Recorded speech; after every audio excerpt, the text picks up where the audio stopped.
Tonight on Let It Rip. We nominated the first female GOP candidate for governor in the state of Michigan. She's putting the campaign into overdrive, but a new poll shows Republican Tudor Dixon trailing Governor Whitmer by more than 10 points. It's women that will likely decide the race. We dive in with our panel of experts. But first, ShotSpotter will surveil our most black and brown and poor communities in the city. It's called ShotSpotter technology. Police say it can help nab the bad guys quicker, but some people are concerned it will lead to profiling. The city of Detroit will make the final decision, but we kick off the discussion here first on Let It Rip. Joining us now is consultant and political insider Alexis Wiley. She was chief of staff for Mayor Mike Duggan for years before starting her own company, Moment Strategies. She is for the ShotSpotter technology. Former Detroit Police Assistant Chief Steve Doland toes both sides of the line on this type of technology. He can see its use, but also has some questions and concerns as well. Steve Nieveling has some serious concerns with it and how black and brown people could be profiled because of it. Steve is an investigative reporter for Detroit Metro Times and the creator of the Motor City Muckraker, an independent watchdog news site. Tristan Taylor is with Detroit Will Breathe. He is opposed to this technology. And our own Charlie Langton is not only one of our anchors and reporters, he's also our legal analyst. So, yeah, we're going to lean on him quite a bit for his expertise. So let's get right to it. And we begin with you, Tristan. When you first started hearing about this, as we know, this ShotSpotter technology, spot shooter technology, rather, is already in place. It's being used in 2 precincts right now in Detroit. What's your biggest problem with it? Well, there are 2 big problems with it. The first is the problem of the ineffectiveness that has been widely reported and documented. That, in Chicago, for example, they said that 89% of the calls produce no gun-related crime, and that 86% of the calls produce no crime at all. The second problem is the way in which the city continually uses these technology without adequate input or notification to citizens about it. Well, Tristan, wouldn't you say that the last few weeks have been filled with a lot of public comment, many of whom are Detroiters who've gone and stood up and sat down right in front of the council and said, hey, we need this. And already we know that 257 guns were recovered because of it. Is that not encouraging? Actually, it's not encouraging, especially when we think about the issue about these gun cases and that advocacy groups raise concerns about the racial profiling that has occurred as a result of this policing. And the issue is that people want to feel safe. The problem is that when you look at the data and the facts, it just doesn't add up. Well, Tristan, we thank you for your perspective here today. We'll continue to tap into that in just a moment. But for those who aren't familiar, this whole technology is about listening for gunshots in the areas where this technology is installed, and it'll record the audio from a gunshot and allow officers to know where the gunshot came from and hopefully then pinpoint the violent spot and grab the gun. Alexis Wiley, you're for this technology. Why do you think it's so important? Well, I think what's interesting is, Tristan and others point to what's happening in Chicago, right? We need to look at what's happening in Detroit. Areas where Detroit has ShotSpotter, you've seen a reduction in shootings. It's making a difference because at the end of the day, this is about saving people's lives right here and now. When you're living somewhere and you're in fear, you don't deserve that. And I just think that we should expect our city, our police to use every technology or tool that is available to them to protect the citizens. That's the most basic thing that we expect our city, our police department to do. So I am all for them using this technology that can spot and hear when there is a gunshot in an area. Before people even call 911, they've got something happen and the police can rush and respond, because right now violence is. And I know we're having a little glitch with Alexis's audio, but we're getting her main point here, saying that this stuff does work. Steve Nieveling with Metro Times. Let's go back to August 28th. A 19-year-old man guns down 4 people in the city of Detroit. No 911 call. And many people are saying, had they had ShotSpotter technology, maybe, just maybe, Officer Lauren Courts would be with us today. Your thoughts? Well, there's a lot of maybes. I mean, we can look at the life of Detroiters every single day. I mean, Detroiters want better jobs, school programs, housing, healthcare, city services that improve their quality of life. Let's not forget that the money that the city wants to use to spend on this technology, $7 million, is federal relief. This is federal money that comes from COVID relief. This money is meant to be spent on the economic impact of COVID-19. Many people have been calling on the city to spend the money on the root causes of poverty and crime, not to further entrench residents in law enforcement. So, I mean, I think you have a technology that's expensive, it's discriminatory, it's invasive, and it's unproven, and many residents don't want it. You see, once again, you have the cities attacking the symptoms of poverty and not the cause. I think that's the issue for a lot of folks. Steve, I want to bring you into the mix here. You're the only law enforcement on this particular program. When you hear people talk about this, we know the number of incidents that have been detected since this technology has been put in place in the 8th and 9th District hover around close to 5,000 incidents of gunfire between the 8th and 9th precincts in 1 year were detected. Is that encouraging to you? And do you see the point to which Tristan is making about how this is discriminatory or could profile? First of all, I think it's great that both of them, Steve and Tristan, are questioning this, because nothing should just be passed through without anyone questioning it. That's number one. I don't agree with them that it's racial profiling, because the Detroit Police Department doesn't put the devices in the places. ShotSpotter does.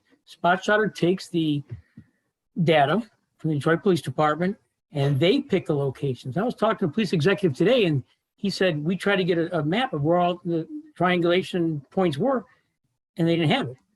The DPD didn't have it. ShotSpotter has it.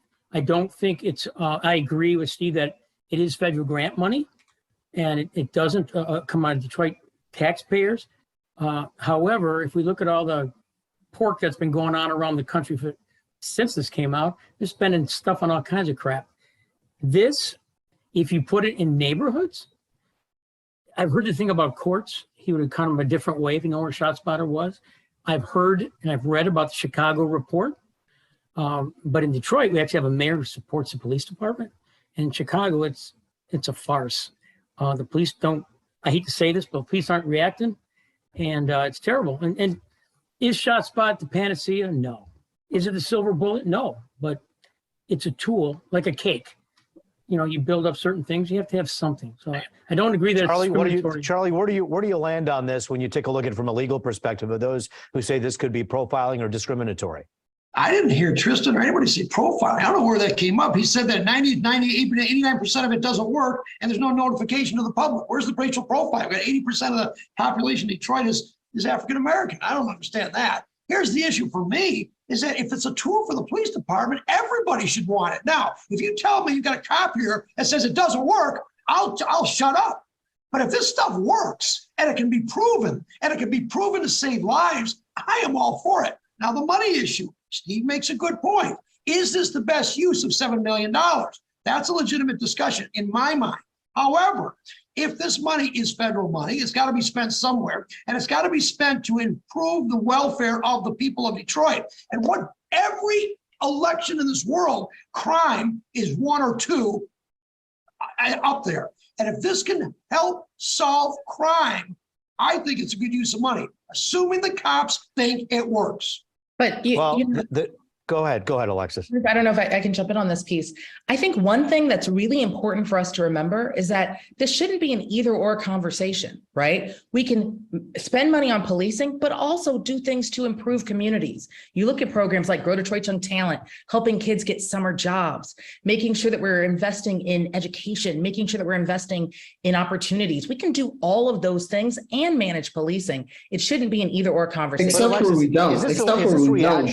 Is this a reactionary tool and not something that's taken enough time? I mean, the studies, Charlie was asking the question, who's saying it's racial profiling? There have been 4 different studies done across the country on where this technology is in place.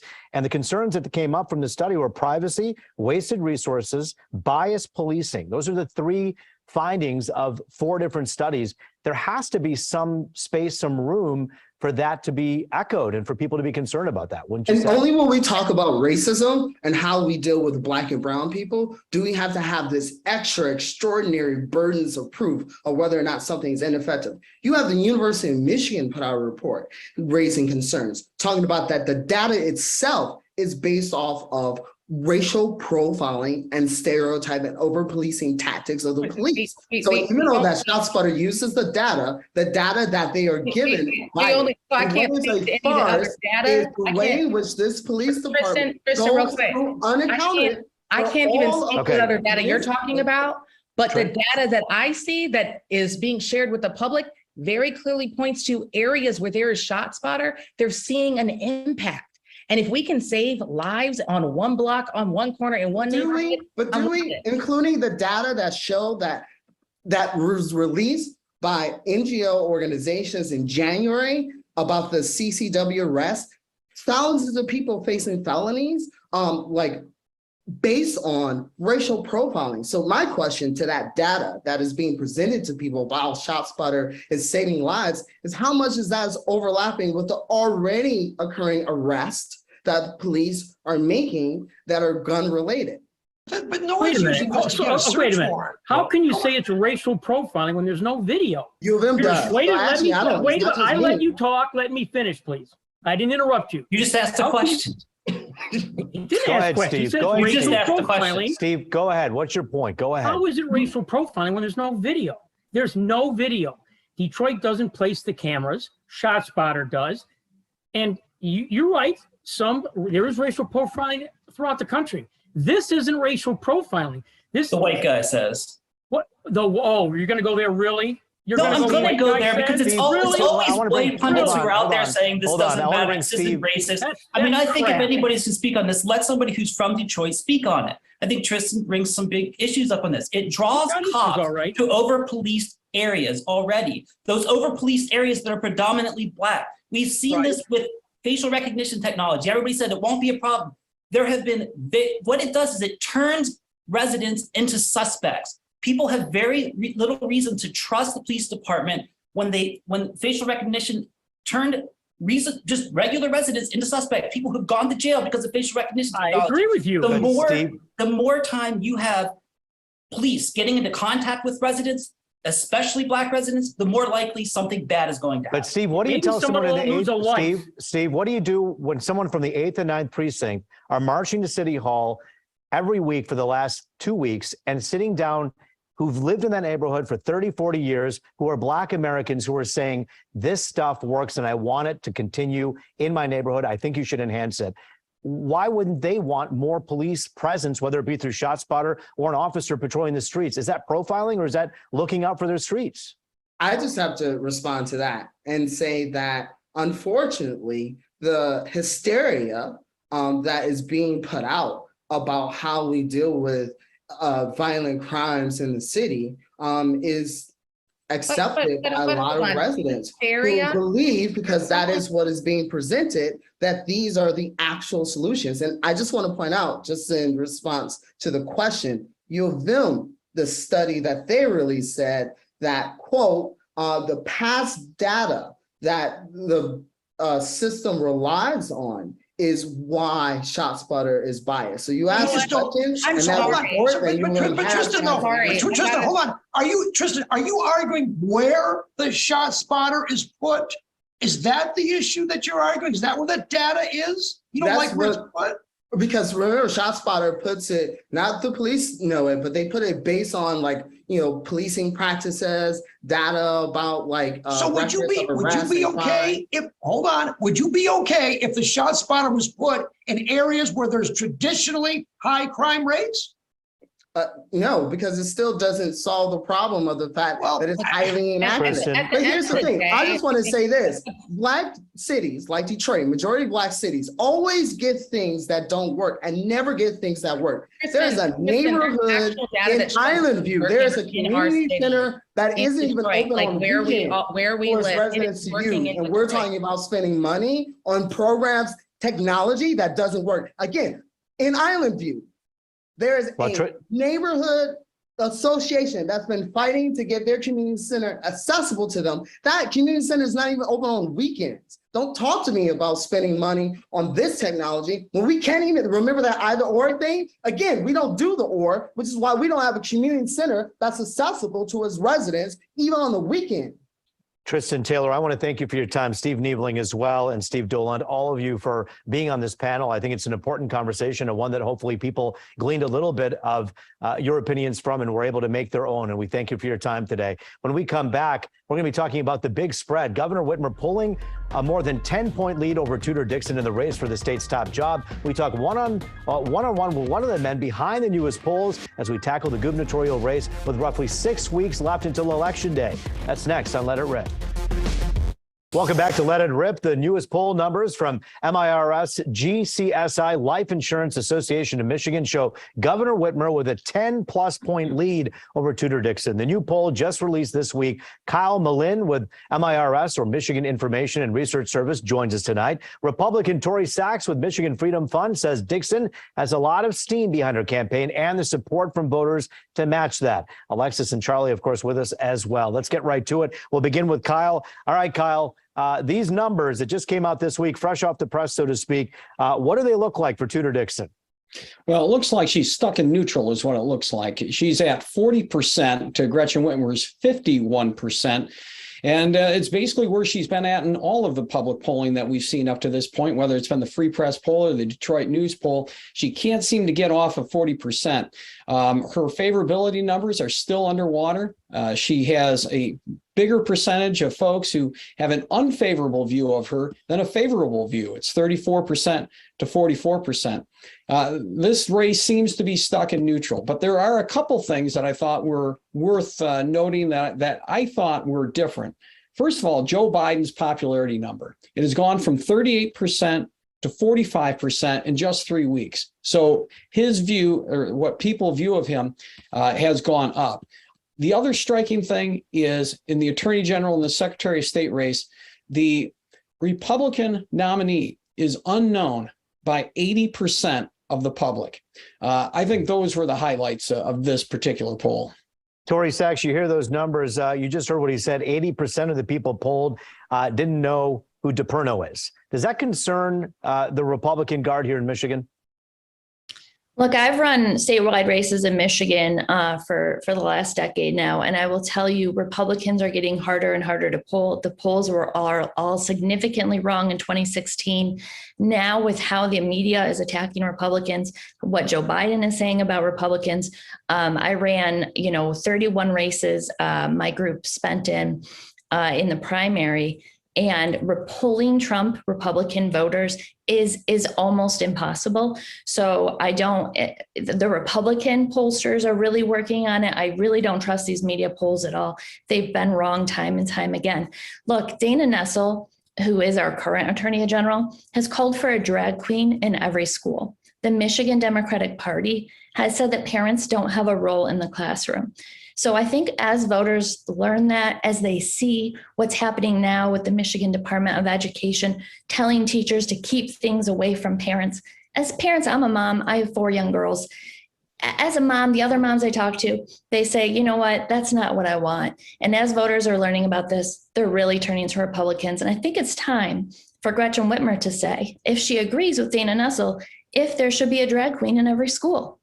Well, Alexis, this candidate has been talking a lot about schools and education. She's a mom herself, Tudor Dixon, we're talking about. I know Governor Whitmer is as well, but she really is saying, look, these school cultural issues end up being kitchen table issues. This is what affects all these kids. And I know she just called for the chair of, the superintendent of Michigan schools to step down because some of the things that were suggested in the criteria about sex education. How important is that to parents out there? And do you think Tudor Dixon has a leg to stand on when it comes to those school cultural issues? I think people are seeing right through this. When you look at what our governor, Gretchen Whitmer, is doing, she's investing in education. She's making sure that our kids have access to quality education so that they can go on and succeed. She's investing in creating jobs. She's investing in training. She's doing the work. And I think that that's what people are seeing. So they're not really distracted by these other issues that are being brought up. I think that really what they are focused on is that we have a governor who's really on their side, and she's really focused on the kitchen table issues, which is, how do I make sure that my kids educated? How do I make sure that my family has the money to put food on the table? Making sure that we have everything we need in Michigan to succeed and to grow. So I think what we're seeing is that people are very much committed to her and what she's trying to do for the state of Michigan. Charlie, we had the former president in town last Saturday in Macomb County, Don Trump Jr. and Kellyanne Conway coming to town this Friday, all trying to put up their support for Tudor Dixon. Does that stuff work? Well, they're going to Macomb County. There's a pretty solid base over there. I think Macomb County, it's probably leaning Republican. Sure, they'll get a little boost. What I'd like to know is, does the Trump endorsement translate to money being raised? But I think the most significant thing here is this poll. But Kyle, you just told me a stat. 80% of the people don't know who the AG candidate is or Secretary of State candidate. And, if you take a look at the Republicans, I think the issue there is really its name recognition to a large extent. None of these people, correct me if I'm wrong, I don't know if they've run and got elected to any office ever, any of them, all three of them. And I think that that's a real problem just in the mechanics of politics. It's very difficult to run a race for a state rep race, but let alone you're trying to do an entire statewide race. And I think when you start with the fact that the main three people have never run that race, I think you're behind the eight ball quite a bit. So I think it's going to be difficult for the Republicans to succeed. Not impossible by any means, but I think it's difficult this late in the game. Hey, absentees go out next week, right? Oh, that's right. Can I jump in, Rope? I just want to say something about something Alexis, who I've worked with, who I respect, that she said that, I've seen the ads that Gretchen Whitmer has about talking about investment in schools. But what parents want to see is, are my kids learning? And after 2 years of disruptions, of shutdowns, if you remember, kids in Flint and Detroit didn't go back into school until February of this year, 2022. Our math and reading levels for our students are at the all-time low, 30-year low. In this state. And so while they say they're throwing money at it, Gretchen Whitmer vetoed money for reading scholarships. And now the data just came out that our reading levels are super low. Kids deserve real solutions. They deserve to know what's going on in the classroom. And that's what was wrong with the MDE thing. It's not a cultural issue. As a mom, as a parent, you deserve to know what's going on. And that's what Tudor Dixon's running on. And that's what's resonating with parents. Kyle, I have to ask you the question. We want to leave the last word with you here in this segment. Governor Whitmer, when she ran against Bill Schuette, she won by 9 percentage points. Those are accurate poll numbers about 8 weeks before, and now we're about 6 weeks before this race. Do you have a lot of trust because of the Trump factor in here, that people are telling the truth about who they're going to vote for? I think so. It is about the universe of people who are going to vote. And I think Tori does have a point in that regard. You got to make sure that you are testing for voter enthusiasm. Could these be a little off? Maybe, but I don't think it's too far off. Also, I just want to also point out here that even though 80% of the people who we polled didn't know Matt DePerno or Christina Caramo, there's only 5% undecided in the AG race or the Secretary of State race. That just speaks to the polarization that's going on right now. People have already made up their minds. You're right. Absentee ballots are going to be coming out next week. And there's only 2% of voters in this poll who are undecided about governor. That tells you that people are making up their mind. It's going to be really hard to change opinions at this point. We've just gotten too polarized. Alexis, I want to give you the final word when we come back after the break, when all of us have a chance to share our final thoughts. We'll be right back. I spoke for a second. The former President Trump will be in town coming up on October 1st. Nonetheless, how much does this all mean? Let's get right to Alexis Wiley with her final thoughts. And I think that these poll numbers show that Michiganders know who's really on their side, and they want to make sure that they continue to see progress and good things happen here in Michigan. Tori. Crime is out of control in our state. Our children have the lowest math and reading levels in 20 years. And our Attorney General, Dana Nessel, thinks the solution is to put a drag queen in every school. Join us at MichiganFreedomFund.com. Watch the video, share it with your kids. Share it with your other parents. Our kids deserve real solutions. Kyle, women will likely decide this race, yes? I think so. And really my final thought is that this state, this country are very divided. And it's going to be really hard for Republicans to get to that 50% based on these polling numbers. Charlie Langton. And I think I agree. I think there's a lot of division right now. It'd be nice to come together. But the bottom line here is I think this election is going to be decided probably in the next 2 to 3 weeks. Absentees go out next week, and I think we're going to see a lot of ads. But the bottom line, the election will be decided very quickly. As you make your decision at home or around your kitchen table, stay with Fox 2 for the latest coverage. And of course, right here every week on Let It Rip to get the most diverse perspectives from everybody about this very, very important critical race in our state. That does it for this edition of Let It Rip.